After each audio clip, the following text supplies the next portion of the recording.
I would like to point out, if I may, this is not a weekend entertainment.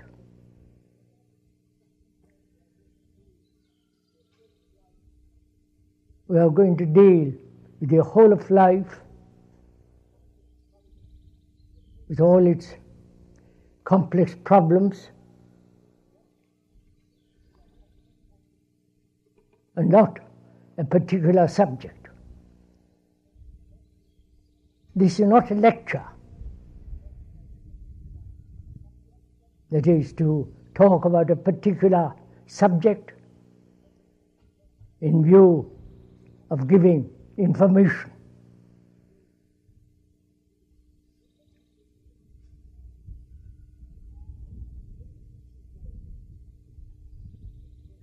I think it would be good if we could, from the very beginning of these talks, and there will be, I believe, 6 of them, and 4 question and answer meetings, if we could, from the very beginning, understand that we are not instructing anybody anything. We're not bringing up some kind of ideas or beliefs or some conclusions to convince you of anything. This is not a propaganda, but rather, if we could, during all these talks, think over together, observe together, listen to the whole movement of one life, whether it is in the South Africa, South America, Europe or America or Asia. We are dealing with a very, very complex problem that needs to be studied very carefully, hesitantly, without any direction, without any motive, to observe, if we can, the whole outward happening of our life. Because if we don't understand what is happening outside of us, which is the measure by which we'll be able to understand ourselves, if we do not understand what is actually going on in the world, the external world, outside the skin, as it were, outside the psychological field, we'll have no measure by which to observe ourselves. So first, if we may, let us together observe. I mean by that word to look carefully, without any bias, as an American or Argentine or British or French or Russian, to observe, or Asia, to observe without any motive, which will be rather difficult, to see clearly, if we can, what is going on.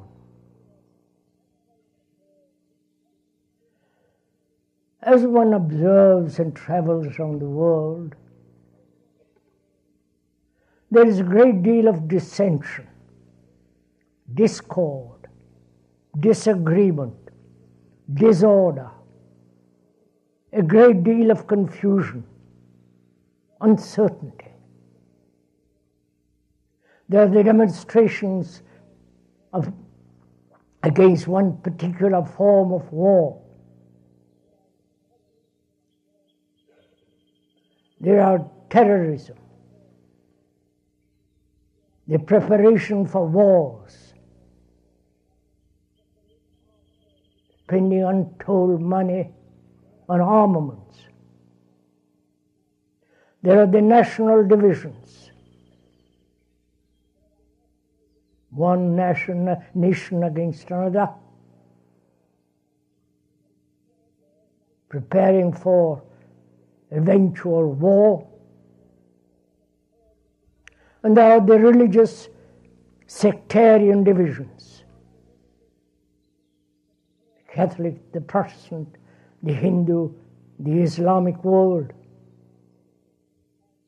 the Buddhist, and there's this constant division in the world. Where there is division, there must be dissension, conflict. We see this all over the world.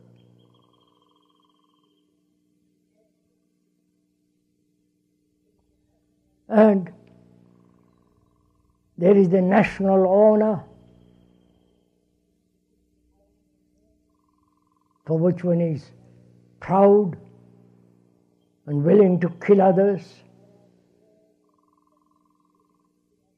There are the various sects, gurus, with their particular following.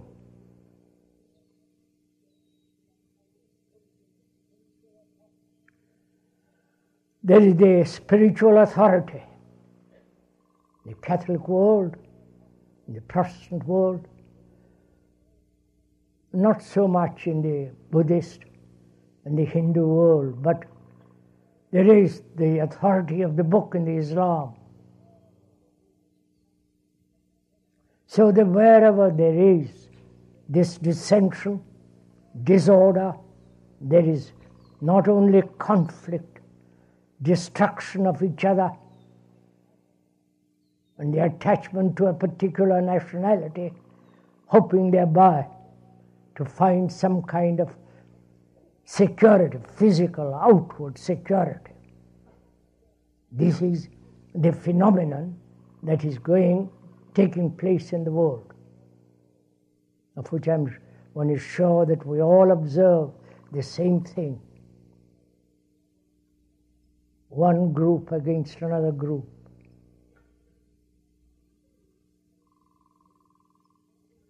And so there is isolation taking place, not only for each human being, but the isolation of groups.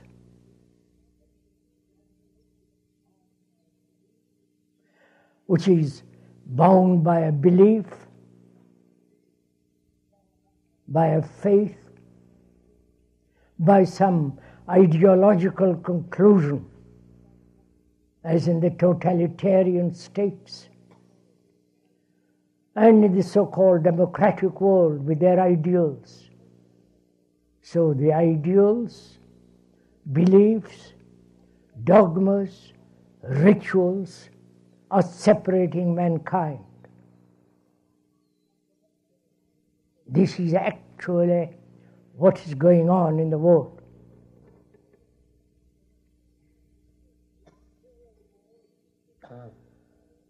The external world is the result of our own psychological world.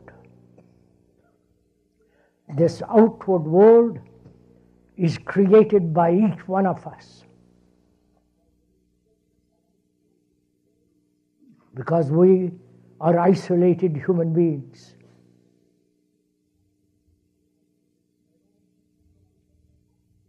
We have our own particular profession, our own particular belief, our conclusions and experiences to which we cling. And so gradually, each one is isolating himself.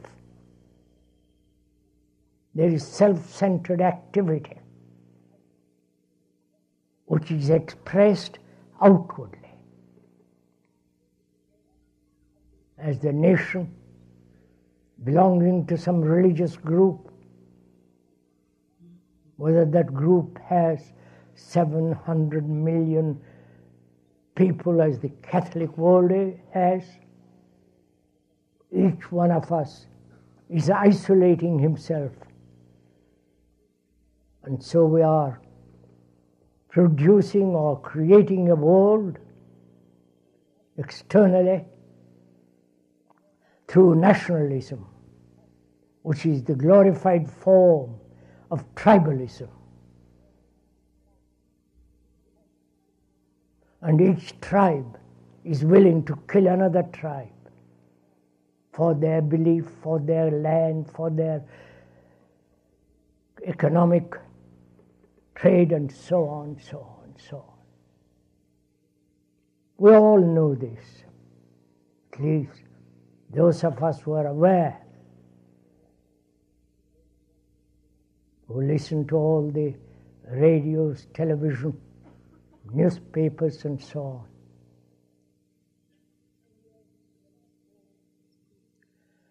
And there are those who say, this cannot be changed at all. There is no possibility of human conditioning being transformed. The world has been going on like this for thousands and thousands of years. And this world is created by the human condition, and that condition can never possibly be transformed, bring about a mutation in itself. They assert that there can be modification, slight change, but man will ever be what he is, in conflict with each other, murdering each other, and bringing about a division in himself and in the world. And there are those who have tried the social reform of various kinds all over the world, but they too have not brought about deep, fundamental mutation in the human consciousness. This is the state of the world.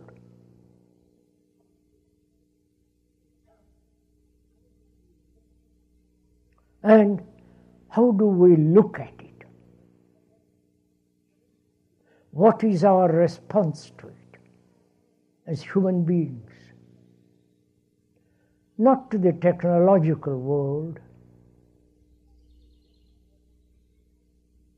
the computers, and all those extraordinary things the human brain is inventing. But what is actually our relationship, not only with each other, but with this external world? What's our responsibility? Do we leave it to the politicians?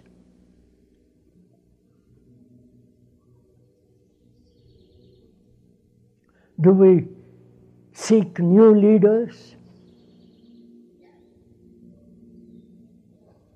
Please, this is a very serious problem which we are discussing, talking over together. New saviors, or go back to the old tradition, because human beings unable to solve this problem return to the old habitual tradition of the past, which is also what is happening. More there is confusion in the world, the more desire and urge to return to some past illusions, past tradition, past leaders, past so-called saviors.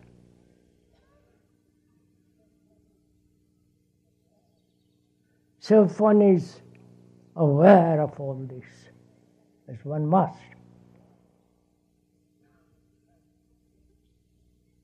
what's our response to all this? Not a partial, but total response to the whole phenomena that's going on, taking place in the world. Do we only consider our own personal lives?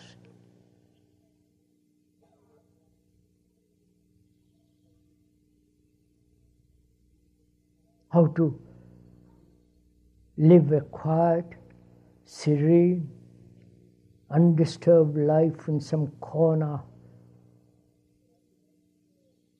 Or are we concerned with the total human existence, with the total humanity? If we are only concerned with our own particular life, however troublesome it is, however limited it is, however much it is sorrowful and painful, then one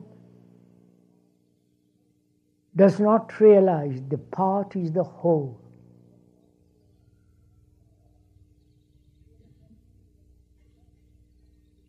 So one has to look at life, not the American life or the Asiatic life, but life as a whole,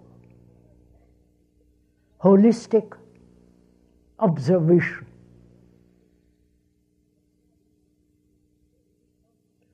The observation that is not a particular observation. It's not my observation or your particular observation, but the observation that comprehends the totality, the holistic view of life. Each one of us has been concerned with his own particular problems. Problems of more money, no job, seeking one's own fulfillment, seeking everlastingly pleasure, frightened, isolated, lonely, depressed, suffering, and creating, being personal, a savior outside who will transform or bring about a salvation for ourselves, for each one of us. This tradition has been going on in the Western world for 2,000 years. And the Asiatic world, which is probably the explosion from India over the East, has also maintained the same thing in a different words, different symbols, different pictures, different conclusions. But it's the same individual search for his own salvation, for his own particular happiness, to resolve his many complex problems. That's what each one of us is trying to do. If we cannot solve our particular problem, there are the specialists of various kinds, psychological specialists, to whom one goes to resolve our problems. They too have not succeeded, nor the scientists. On the contrary, technologically the scientists have helped enormously. Less disease, better communication, curing, sanitation, and so on, so on. And also the scientists are maintaining the war. Scientists are responsible for all the gadgets of war.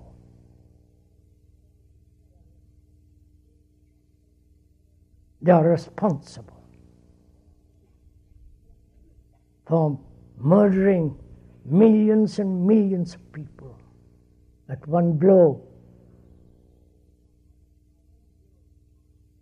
So scientists are not going to save mankind, nor the politicians,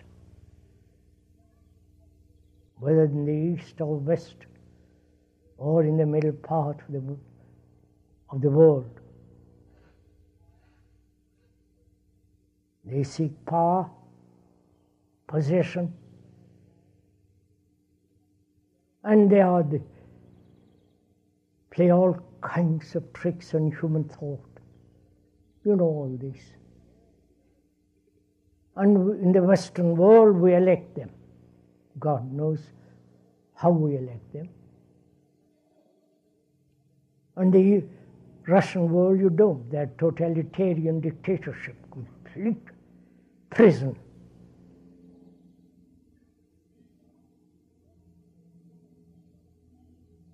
And it's exactly the same thing in the religious world, so-called religious world. The authority of the hierarchy.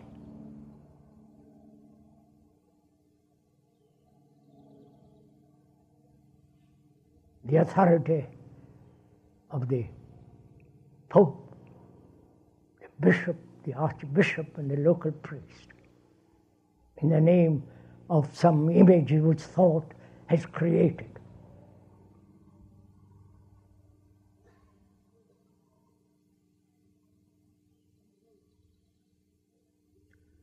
And we, as human beings, separated, isolated, we haven't been able to solve our problems.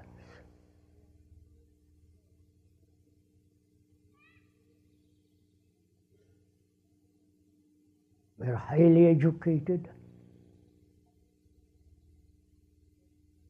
cunning, self-centered,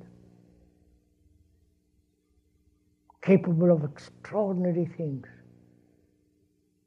outwardly. But inwardly, we are more or less what we have been for a million years. We hate, we compete, we destroy each other, which is what's going on actually at the present moment. You have heard the experts talking about the recent war. They're not talking about human beings being killed, but destroying airfields, blowing up this or that. So there is this total confusion in the world, of which one is quite sure we are all aware of it. And from that arises the question, what shall we do?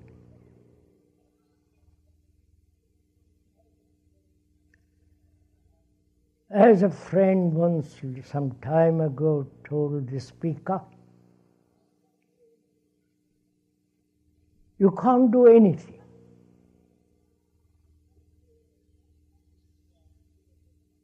You are beating your head against a wall. It will go on like this for the next million years. Fight, kill, destroy each other, competition, caught in various forms of illusion. This will go on. Don't waste your life and time.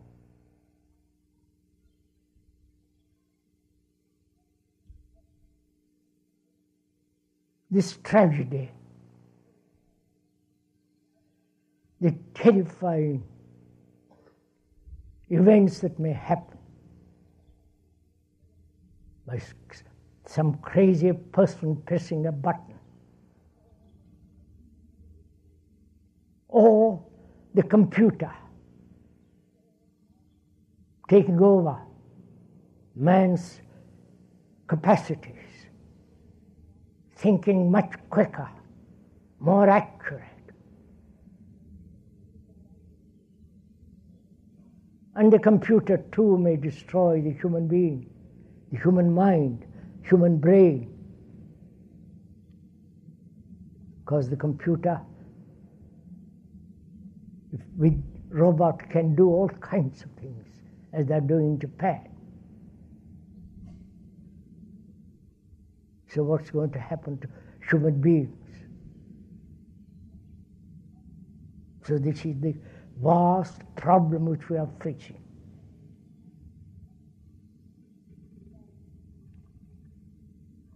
And our education, from childhood till we pass, if you are lucky, through a college, university, is to specialize in some form or another,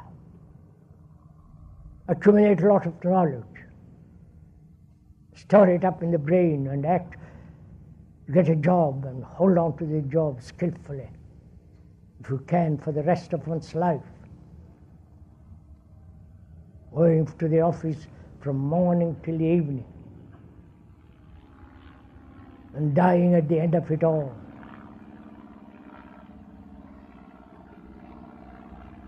This is not a pessimistic attitude or observation. This is what actually is going on.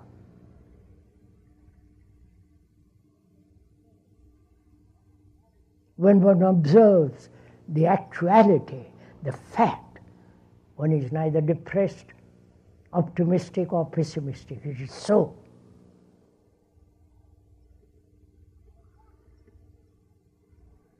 And one asks, for it is at all serious and responsible, what is one to do? Retire into monasteries, form some commune,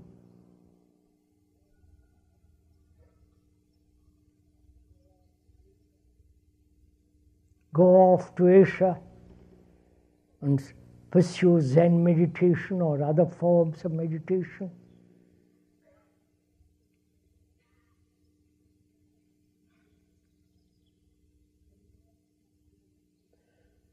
One is asking seriously this question.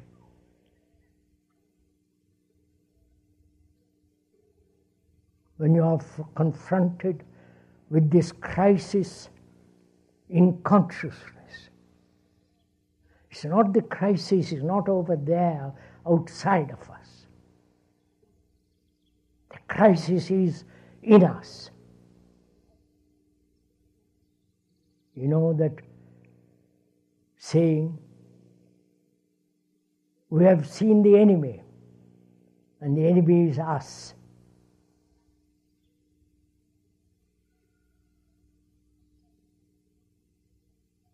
So the crisis is not economic, war, the bomb, the politicians, the scientists, but the crisis is within us. crisis in our consciousness.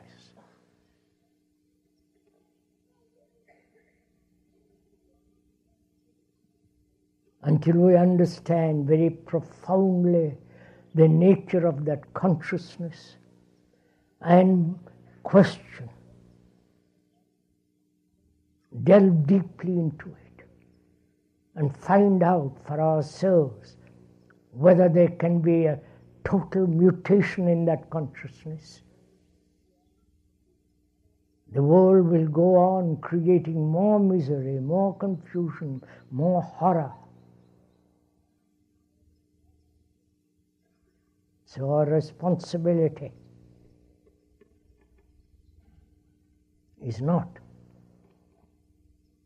some kind of altruistic action out, political or economic, but to comprehend the nature of our being.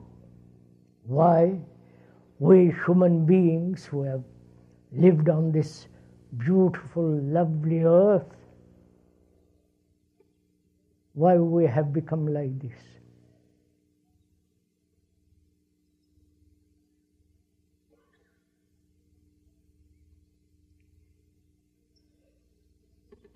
So we should,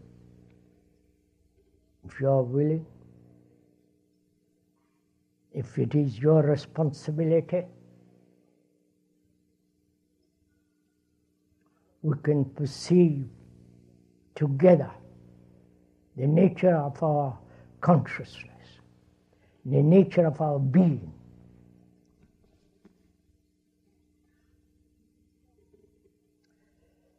This is not, as we said, a lecture. A lecture being a dissertation on a particular subject, giving or pointing out information. That's what one means by a lecture.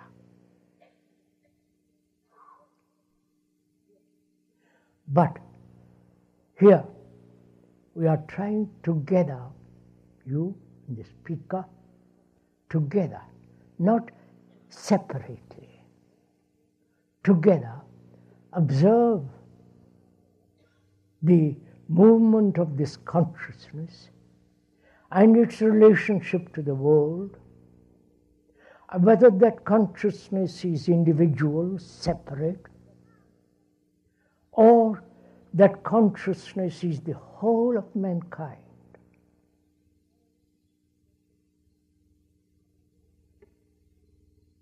You understand? We are educated from childhood to be individuals with your separate soul, if you believe in that kind of stuff, or you have been trained, educated, conditioned to think as an individual.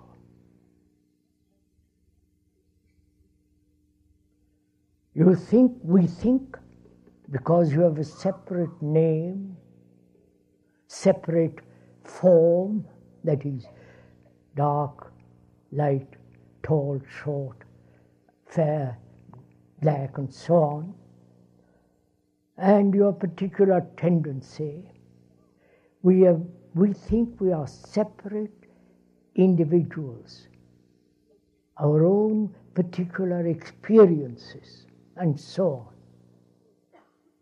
Now we're going to question that very idea, whether we are individuals. It doesn't mean that we are kind of amorphous beings, but actually are we individuals? The whole world maintains, both religiously and in other ways, that we are separate individuals. And from that concept, and perhaps from that illusion, We are, each one of us is trying to fulfill, become something. In that becoming something, we are competing against another, fighting another. So, if we maintain that way of life, we must inevitably cling to nationalities, tribalism, war. Why do we hold on to nationalism? The passion behind it, which is what is happening now.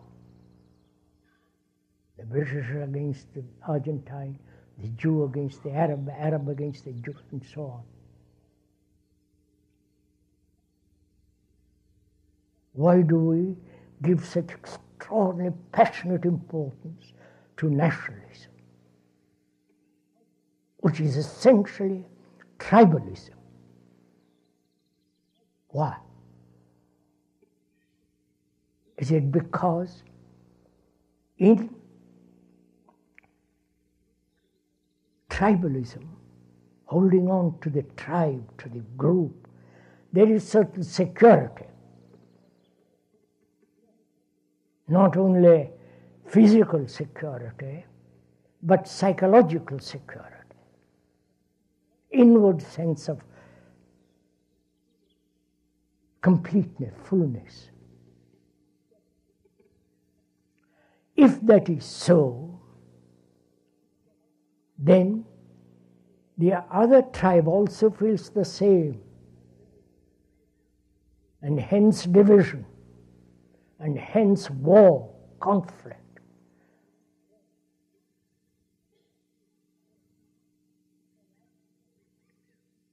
If one actually sees the truth of this, not theoretically, and if one wants to live on this earth, which is our earth, not yours or mine, American or the Russian or the Hindu, it's our earth to live on. Then there is no nationalism at all. There's only human existence. One life. It's not your life or my life, it's living the whole of life. And this tradition of individuality has been perpetuated by religions, both in the East and in the West. Individuals, savior for each individual, and so on, so on. Now, is this so?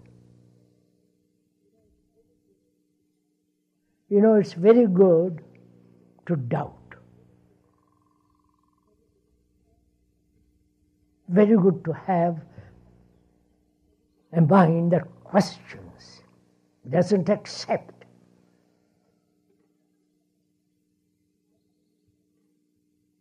A mind that says, we cannot possibly live any more like this.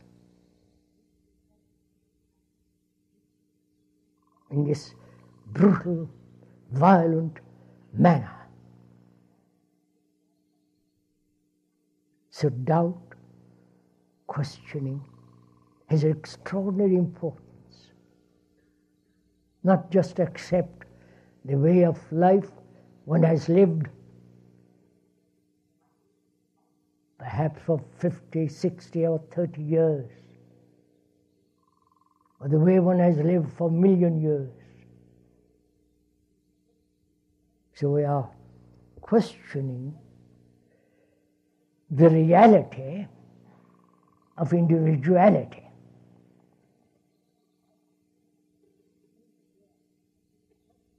Is your consciousness,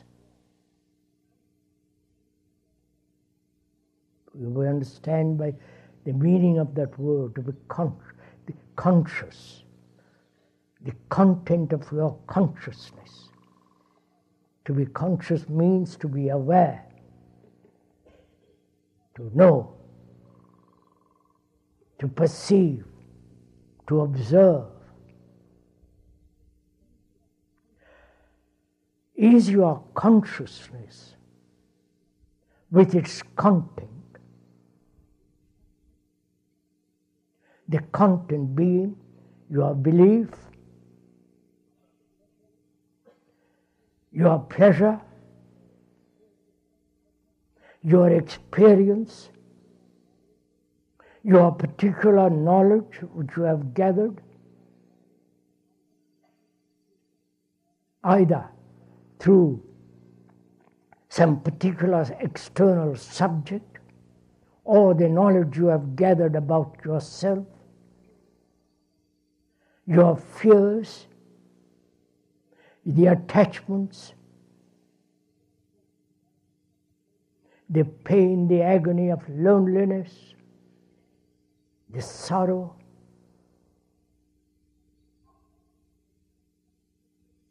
the search for something more than mere physical existence. All that is one's consciousness with its content. The content makes the consciousness. Without content, there is not the consciousness as we know it. Here, there is no room for argument. It is so. Your consciousness, which is very complex, contradictory, with its extraordinary vitality, that consciousness, is it yours? Is thought yours? Or there is only thinking, which is neither east nor west. There is only thinking, which is common to all mankind, whether they are rich or poor, technicians with their extraordinary capacity, or the monk who withdraws from the world and is consecrating himself to an idea, still thinking.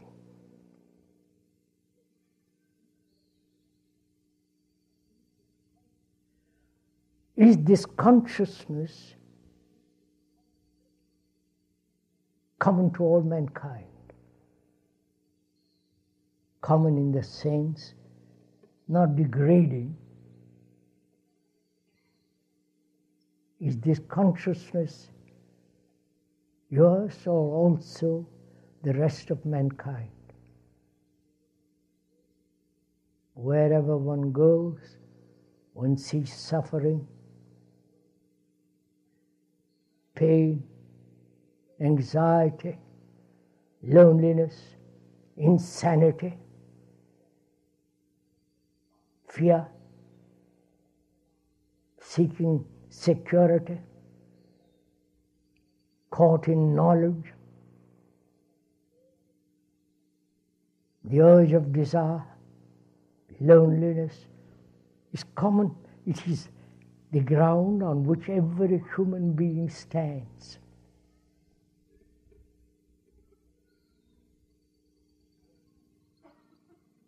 Your consciousness is the consciousness of humanity, the rest of humanity.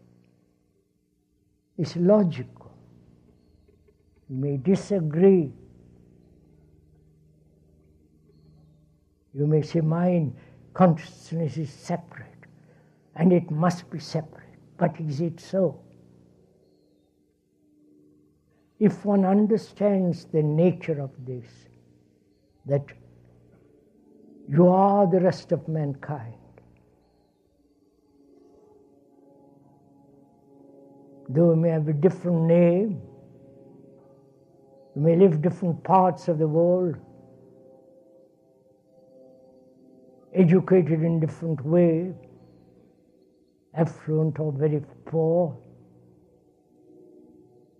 When you go behind the mask, deeply, you are like the rest of mankind.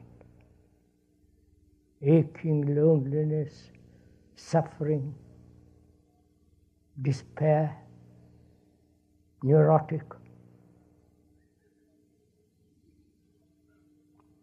Believing some illusion, and so on. Whether you go to the east or west, this is so.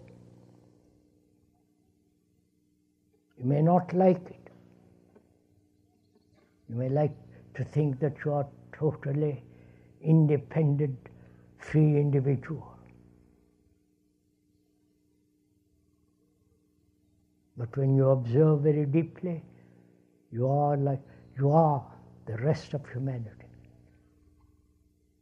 If you may accept this as an idea, an abstraction, as a marvelous concept. But idea is not the actual. An abstraction is not what actually is taking place. But most of us make an abstraction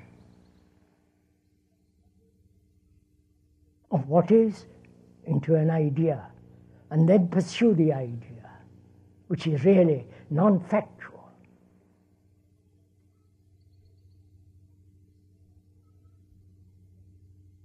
So, if that is so, that is, if my consciousness and yours, with all its content,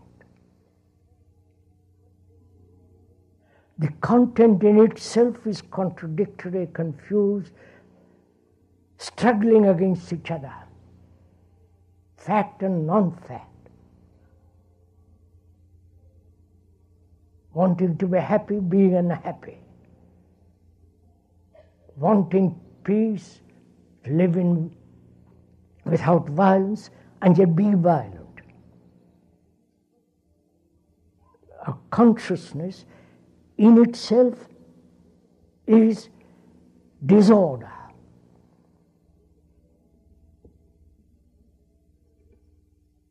It is the root of dissension.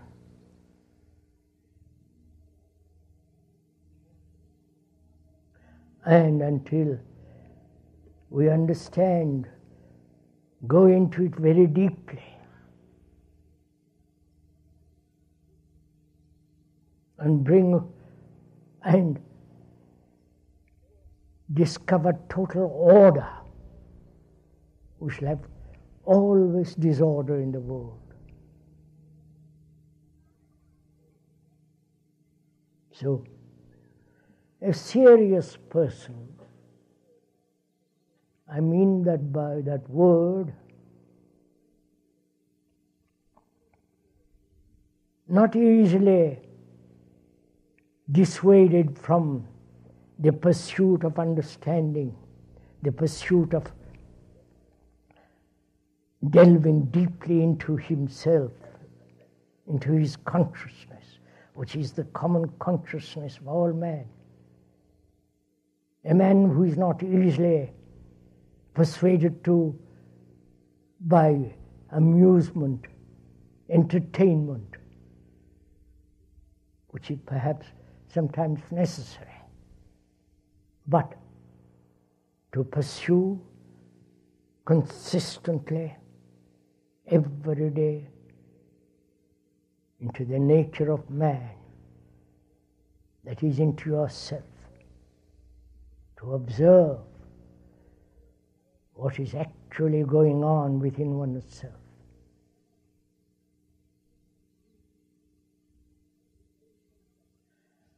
And from that observation, action takes place. Not what shall I do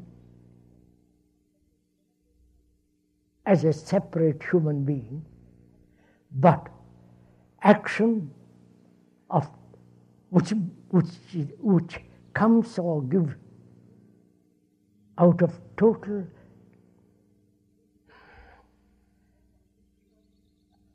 holistic observation of life.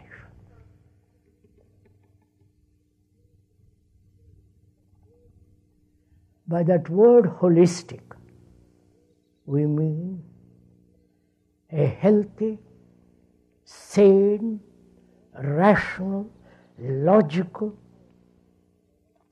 and a perception that is whole, which is holy, H-O-L-Y. And we are using that word in that sense, holistic.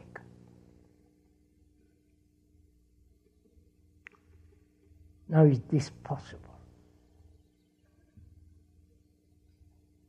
Is it possible for a human being like us who are laymen, not specialists, laymen, is it possible for us to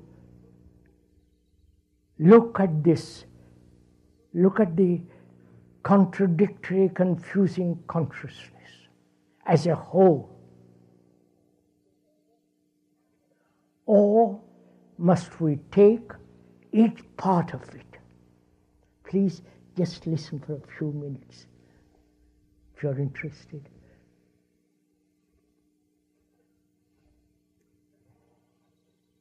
I want to understand myself, my consciousness. I know from the very beginning it's very contradictory. Wanting one thing and not wanting another thing. Saying one thing and doing another. No, I know. Belief separates man. I believe in whatever it is, Jesus or Krishna or something. Or I believe in my own experience, which I hold on to.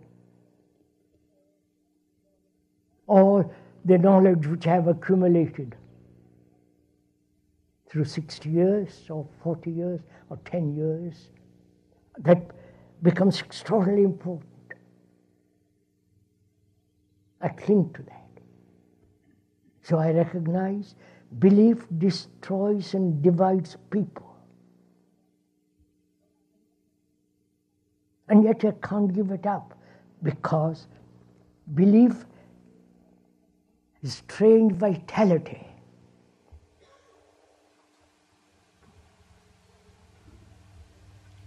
It gives me certain sense of security. I believe in God. It's an extraordinary strength in that.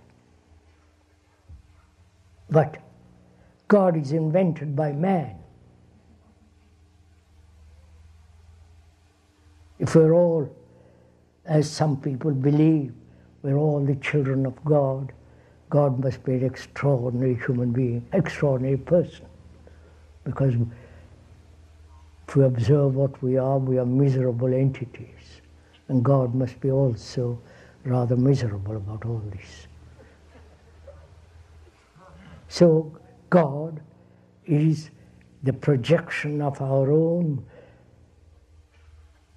thought, our own demands, our own hopeless despair, and the opposite of all that. Or I believe in some form of gurus, all that belief. Why do I have beliefs at all?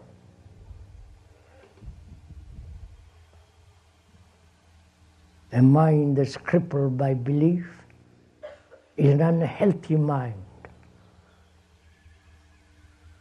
There must be freedom. It's again a very complex problem. What is freedom? Which we won't go into now. So, is it possible for me, for you, to delve deeply into this consciousness, not persuaded, not guided by psychologists, psychiatrists, and so on, to delve deeply into ourselves and find out, so that we don't depend on anybody, including the speaker.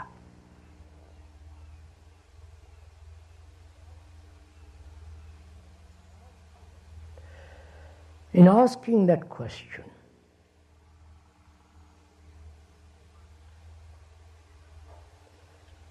how shall we know the intricacies, the contradictions, the whole movement of consciousness? Shall we know it bit by bit? Take, for instance, we took just now belief. And also in our consciousness, we are hurt. Each human being from childhood is hurt. Is hurt by the parents, psychologically I'm talking about. Hurt in the school through comparison, through competition, through saying you must be first class at this subject, and so on. Is college, university, and life is constant process of being hurt. We all know this. We're all human beings which are hurt deeply, of which we may not be conscious. And from that hurt, there are all forms of neurotic actions.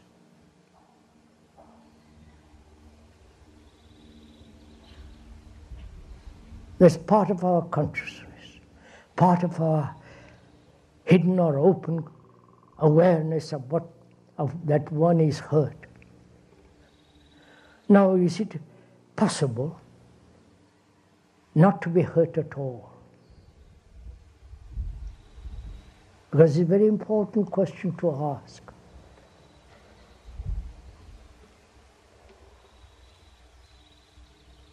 Because the consequences of being hurt are building a wall around oneself, withdrawing in our relationship with each other in order not to be hurt more. In that there is fear, a gradual isolation. Now we're asking, is it possible not only to be free of past hurts, but also never to be hurt again? Not through callousness, through indifference, through total disregard of all relationship, but rather inquire why and what is that is being hurt. This hurt is, as we said, is part of our consciousness, from which various neurotic contradictory actions take place. So we are examining, as we examine belief, we are examining hurt, which is part of our consciousness. Please, it's not something outside of us. It's part of us. Now, what is it that is hurt? And is it possible never to be hurt? You understand, a human being that's free of total, never to be hurt by anything, psychologically, inwardly. Isn't it an important question?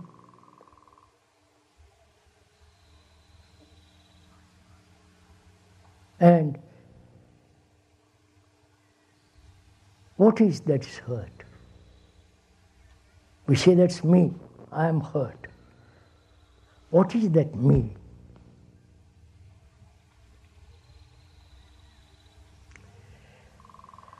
From childhood one has built an image of oneself. We have many, many images. Not only the images that people give us, but also the images that we ourselves have built. As an American, that's an image. As a Hindu, as a specialist. So, the me is the image that I have built about myself as a great man, or I am very good at this or that. And that image gets hurt. Right? You have an image. You are a marvelous cook, a marvelous carpenter, great talker. I'm not.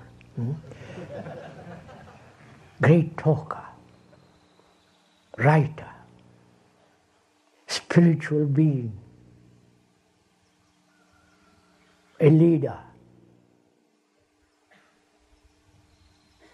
We have created these images for ourselves. We have other images which we won't go into for the moment. These images are the whole of me. When I say I'm hurt, we mean the image is hurt. If I have an image about myself, which I'm not, if I have one, you come along and tell me, don't be an idiot. I get hurt. That is, the image which I have built about myself as not being an idiot, a silly ass, you come along and say you are, and that hurts me. And I carry that image, that hurt for the rest of my life. Careful not to be hurt, warding off any statement of my idiocy. Don't laugh. It's your problem, not mine.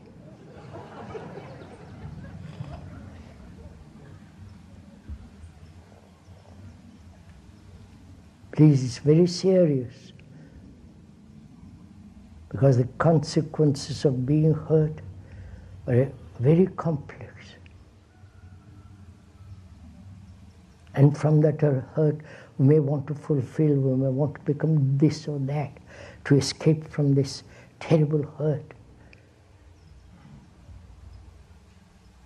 So one has to understand it. And is it possible not to have an image about oneself at all? Why do you have images about yourself? You may look very nice, bright, intelligent, fair-faced, and I want to be like you. And if I'm not, I get hurt. So comparison may be one of the factors of being hurt. Psychologically, then why do we compare? You understand all these questions? So Can one live a life in the modern world without a single image?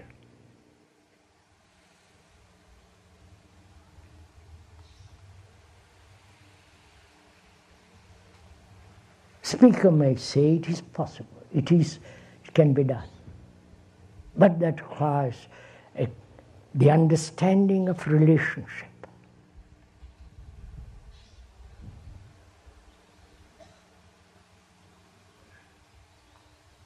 What is real? Have we got time to go into that?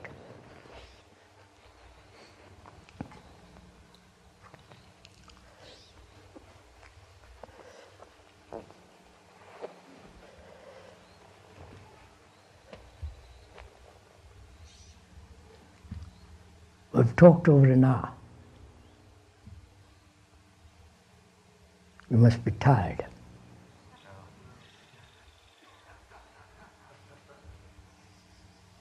If you are treating this as an entertainment, intellectual or otherwise, then you are just an amusement. Something to do on Saturday morning.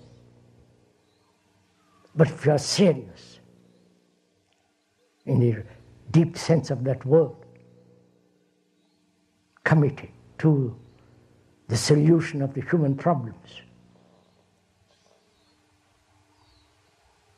then your brain must be as active as that of the speaker, not just accept a lot of words. Perhaps some of you are not used to all this, because we think along the old traditional lines, habits, and take the easiest way of life. But this requires a great deal of energy, so that you find out whether it's possible never to be hurt, and whether it's possible to live a life without a single belief, which dividing the world and human beings, and so destroying each other. The South Americans believe in one thing, and the Western world believes something else. The ideas, the ideals, the ideologies are destroying human beings.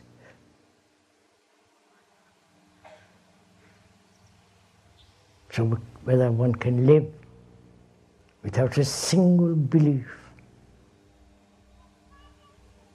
and to discover never to be hurt, which means not to have an image about yourself.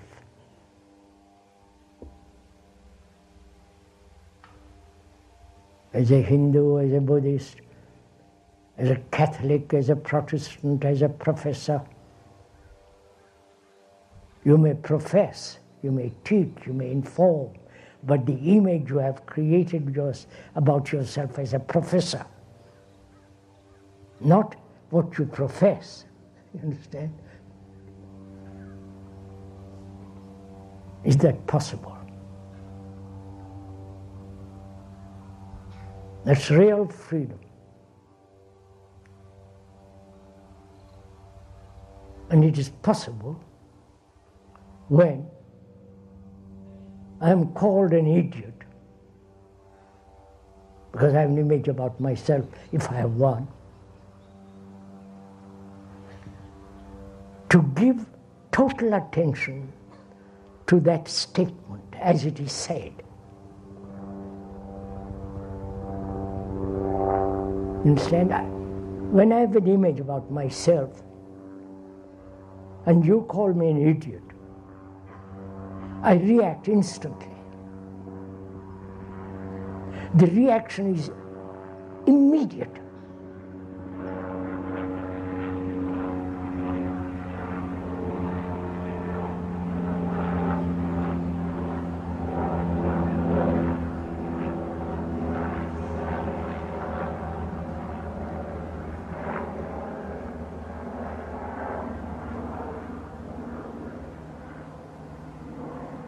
as the reaction is immediate, to give attention to that immediacy. You understand? Am I making myself clear? That is, to listen very clearly to the idea that I'm an idiot. You call me an idiot. To listen to it attentively.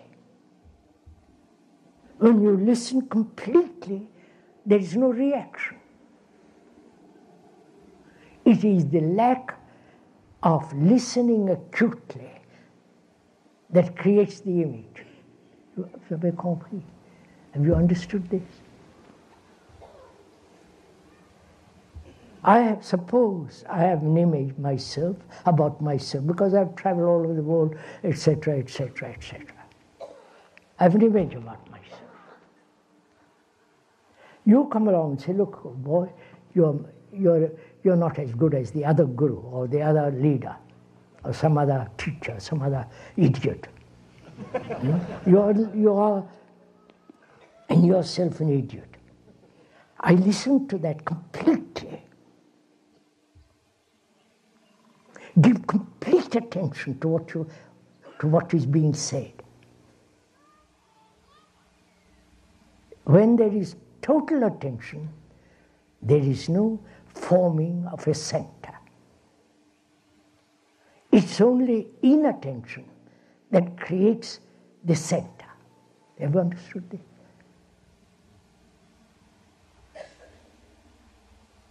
Can one give such attention? You understand me? Can one give this a mind which has been so slack, a brain which has been confused, disturbed, neurotic, which has never actually faced anything, which has never demanded of itself its highest capacity, which is total attention.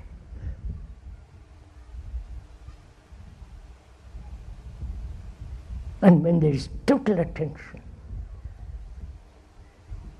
to the statement that one is, that I'm an idiot, it has lost totally all its significance.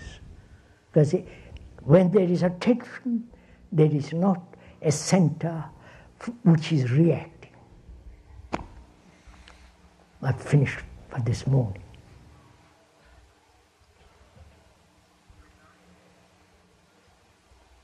I believe we meet tomorrow morning.